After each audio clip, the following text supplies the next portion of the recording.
parler. Ensuite, Jésus va continuer le chemin sur le chemin de Palestine. Il marche. Et quand il marche, il y avait quelqu'un qui criait, un aveugle. Il s'appelait Bartimée. Alors il a dit, fils de David, aie pitié moi. Et c'est un aveugle. Est-ce que quelqu'un qui continue à raconter cette histoire? Est-ce que quelqu'un se rappelle? Un autre garçon qui ne voit rien. Quand on ne voit rien, qu'est-ce qu'il fait? Il mendiait sur la route. Et quand il a entendu que Jésus qui passait sur le chemin, il a dit, oh, parce qu'il a entendu Jésus qui a guéri le garçon, qui a l'oreille, qui avait... Il a dit, fils de David, aie pitié de moi. Prends pitié de moi. Et les autres disent, tais-toi, tais-toi, tais-toi. Mais il a crié encore plus, fils de David, aie pitié de moi. Et c'est là, prière. Qu'est-ce qu'il veut, à votre avis? Que je vois, que je retrouve la vue. Et Jésus a répondu, ta foi t'a sauvé. Alors donc il a cru la parole de Jésus et il a vu. Et les yeux sont ouverts. Alors, donc, Jésus a ouvert le garçon, Bartimée, sur le chemin d'Érico. Et c'est la prière. Quand vous avez quelque chose à dire, on crie au Seigneur. Et quand vous croyez que Jésus ne répond pas tout de suite, vous criez un peu plus fort comme Bartimée. Alors, à ce moment-là, nous allons prendre le deuxième couplet.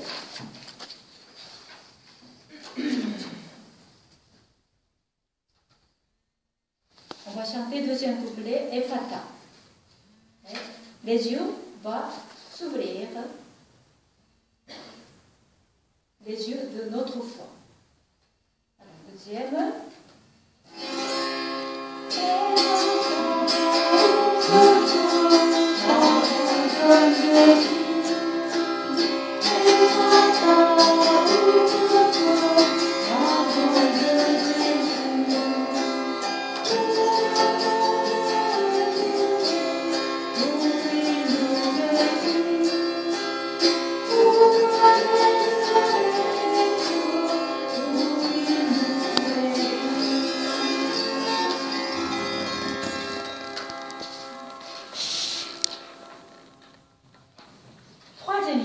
Que vous connaissez très bien aussi.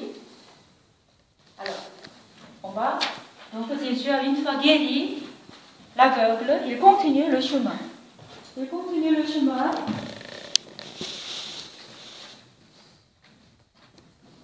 Et il va entrer dans une maison. Et dans une maison, il y a des amis qui amènent quelqu'un qui est malade, très malade, il ne peut pas marcher. Qu'est-ce qu'il va raconter la suite? Comme il ne peut pas marcher, il était gravataire, donc ce sont des amis qui amènent. Lui, Iris. Il l'amène par le trou. Oui. Pourquoi? Parce qu'il oui, parce qu'il y avait trop de monde. Ils ont enlevé le toit pour faire descendre le toit jusqu'à devant Jésus. Et qu'est-ce qu'il a fait? Il lui demande de suivre.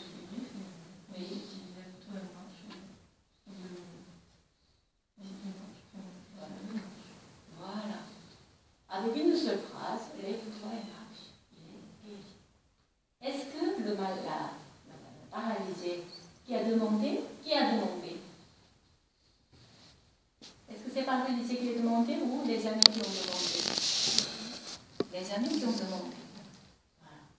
C'est notre prière non seulement tout à l'heure Bartimée qui a prié, hein, sauve-moi, mais aussi on peut prier pour les autres. C'est grâce aux amis que le paralysé a pu venir et a pu être guéri.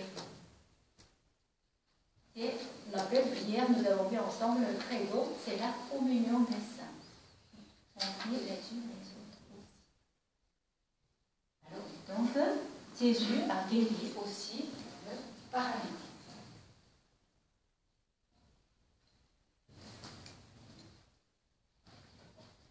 Et ensuite, vous allez voir, il a fait bon. Est-ce qu'il a fait mauvais Jésus? Est-ce qu'il a fait des choses mauvaises?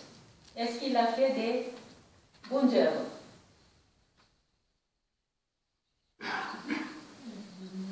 Il y a des miracles, ça.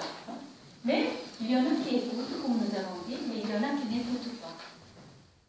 Ceux qui écoutent, ils ont bien suivi, et ceux qui n'écoutent pas, qu'est-ce qu'ils ont fait? Qui n'ont pas écouté Jésus quand il a fait miracle et tout ça? Qui n'ont pas écouté? Vous avez entendu? Les Juifs, on appelle les pharisiens, qui suivaient vraiment la loi, vraiment très minutieusement. Et ils n'étaient pas contents. Pourquoi les Juifs et les pharisiens n'étaient pas contents? Vous avez entendu? Pourquoi ils n'étaient pas contents? Valérie?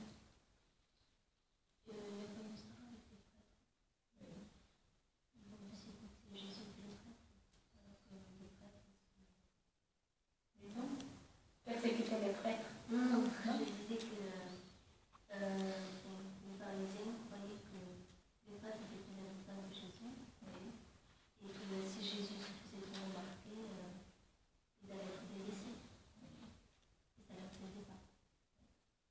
Et à cette époque-là, ce sont les Romains qui étaient sous la domination de Romains. Et à ce moment-là, si Jésus qui fait beaucoup de miracles, il y avait des fous qui, tout à l'heure, vous avez dit qu'il y avait beaucoup de monde qui suivait Jésus. Et les pharisiens n'étaient pas d'accord parce qu'ils ont peur que Jésus va prendre la place de Romains et les Romains qui persécutent tous les personnes de Palestine, tous les Israéliens. Alors donc, il n'était pas content. Alors, donc, qu'est-ce qu'il fait, final? Qu'est-ce qu'il fait avec Jésus? Il va le faire souffrir et il va mourir. Il va mourir pour qui? Il va mourir pour qui? Pour nous sauver, justement. Il va mourir et non seulement il va mourir, il va ressusciter. Donc, Jésus est mort pour nous sauver, pour nous donner la vie. Tout à l'heure, on a parlé, et il va ressusciter le troisième jour. Et après, quand il est ressuscité, qu'est-ce qu'il a dit aux disciples? Il a apparu plusieurs fois, et puis après, à la fin, il a dit, allez dans le monde entier, baptiser allez dans le monde entier et baptisez-les au nom du Père, du Fils et du Saint-Esprit. Tu as été baptisé en quel nom, Priska? Par exemple, quand on baptise le prêtre, qu'est-ce qu'on dit? Tu te baptises au nom du Père et du Fils et du Saint-Esprit. C'est Jésus qui nous a appris en disant, voilà, aller dans le monde entier et nous sommes envoyés. D'abord, nous sommes devenus enfants de Dieu, comme Christ, et après, nous sommes envoyés pour baptiser, annoncer, pour faire cette annonce que Jésus est venu pour nous donner sa vie pour nous, aimer pour nous, que nous devenions vraiment enfants de Dieu. Et pour ce baptême, maintenant, je vais entrer dans le secret, avec un petit. Nous avons vraiment vu la vie de Jésus. comment il a vécu pour nous. Et ensuite, pour le baptême, comment nous sommes, avec quel élément que vous avez reçu, avec quel symbole que vous avez reçu le moment de baptême. D'abord, le moment de baptême, est-ce que vous avez été vêtu de blanc? Si? Et toi aussi, tu as été vêtu?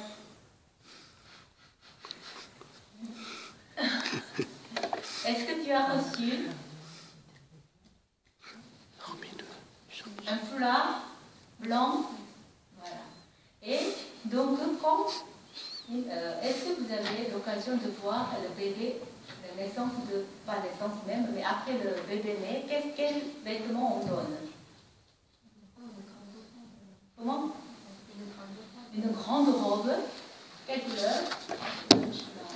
Et pourquoi, à votre avis, qu'au moment de baptême, on met vêtements blancs? À votre avis. Le symbole de blanc, qu'est-ce qui vous fait penser? Plus fort. C'est ça? Oui, robe. Oui. La pureté. Et quand est-ce qu'on est propre? Quand on est marié aussi, on met le vêtement blanc. Vous avez dit la pureté, la propreté, le pur. Quand on est lavé, on est propre.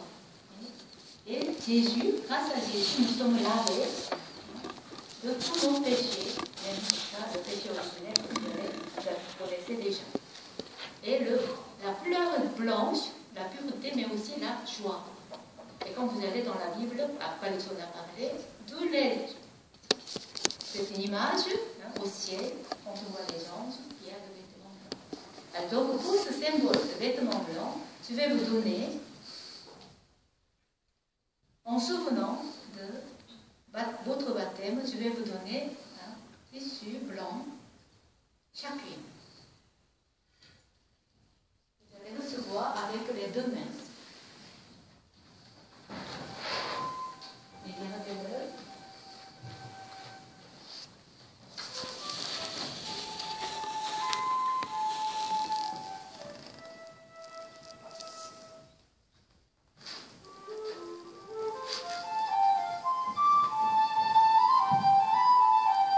Et dans la vie de la foi, qu'est-ce que ça veut dire? Salir péché. Et comment on peut laver ces péchés? On demande pardon. Pardon à qui? À Dieu et aux autres aussi. Demande pardon, quand on parle de demande pardon, c'est quoi? Avec le sacrement de pardon, sacrement de réconciliation, justement. Et quand vous allez recevoir le sacrement de réconciliation, le sacrement de pardon, vous allez redevenir, parce que, comme un enfant, en marchant, on tombe, on salit son vêtement, et quand on va au confession, rencontre un prêtre, recevoir le sacrement de pardon, à ce moment-là, vous allez à l'état de votre baptême, votre vêtement blanc, le symbole, qui devient tout blanc, comme ce que vous avez sali. Donc, plus vous allez recevoir le sacrement de pardon, plus vous serez plus pur et vous serez plus blanc. On va mettre maintenant devant votre pied, enlevez votre papier de chandelière, vous mettez devant votre pied.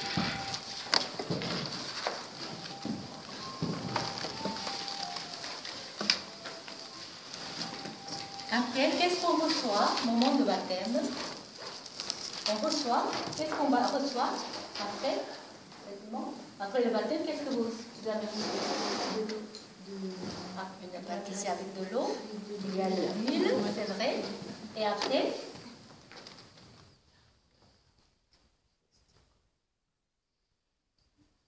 qu'est-ce que vous avez reçu par les marraines et marraines? Voilà, une bougie, la lumière. Vous avez reçu chacune une lumière. Qui a donné cette lumière? Parrain ou marraine? Pourquoi, à votre avis? Parce que c'est pas facile. Parce que les parrains et marraines, qui sont les parrains et marraines? Bon, les tantôt là. Mais pourquoi on met le moment de baptême les parrains et marraines? Comme les parents spirituels. C'est-à-dire, vous avez vos parents, à votre naissance, grâce à nos parents, et après, vous êtes rené en Jésus, en Dieu, vous êtes devenu enfant de Dieu. À ce moment-là, vous avez d'autres parrains qui vont vous montrer le chemin qu'ils ont reçu déjà, la lumière, avec la lumière qu'ils ont reçue, transmet à vos filleuls cette lumière reçue le moment de baptême, parce que le symbole de lumière, c'est qui? C'est le Christ qui a dit un jour encore, je suis la lumière du monde. Et vous, vous êtes la lumière du monde. Et c'est pourquoi maintenant, avec ce rappel de lumière du monde que nous sommes, on va vous distribuer une lumière.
Regardez cette lumière, qu'est-ce qu'il faut faire? Pour que ça ne n'éteigne pas, qu'est-ce qu'il faut faire? Protéger. Protéger de quoi? Du vent. Et protéger du vent dans la foi, qu'est-ce que ça veut dire? Quel vent? Voilà, hier on a parlé de mauvais esprits. Protéger de mauvais esprits.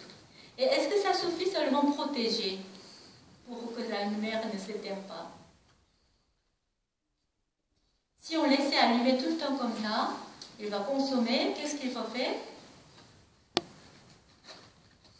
Après, je laisse ici pendant 2 heures, 3 heures, et il n'y a pas de cire dedans. Et qu'est-ce qu'il faut faire? Il faut remplacer, il faut donner la cire. Et qu'est-ce que ça veut dire? Ça veut dire dans la foi, pour que la lumière reste, il faut se nourrir. Et on a parlé à la messe, recevoir la communion pour être plus fort, que la lumière ne s'éteigne pas. Et cela, cette lumière vient de Christ. Et pour que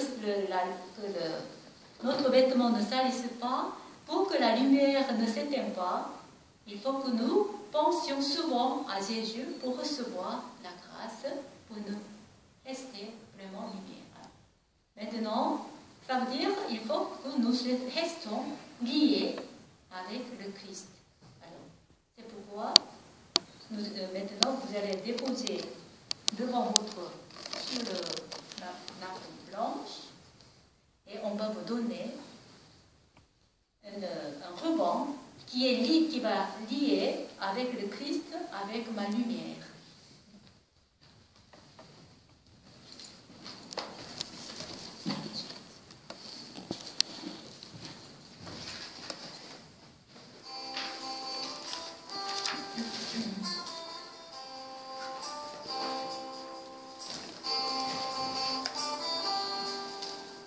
Vous allez choisir votre ruban.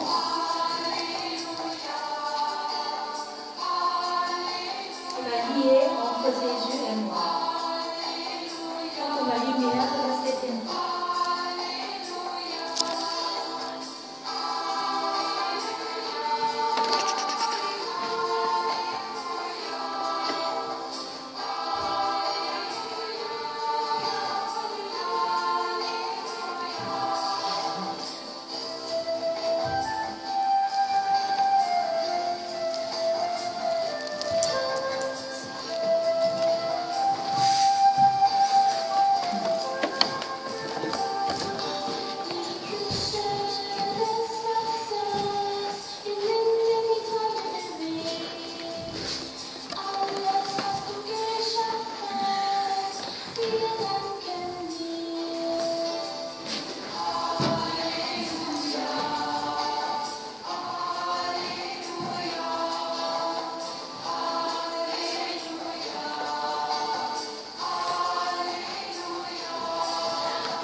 Dieu nous dit, chacun a notre nom, tu es mon fils bien-aimé, tu es ma fille bien-aimée.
Cette merveilleuse grâce que nous avons reçue, on va dire avec la Vierge Marie, est-ce que vous connaissez Magnificat?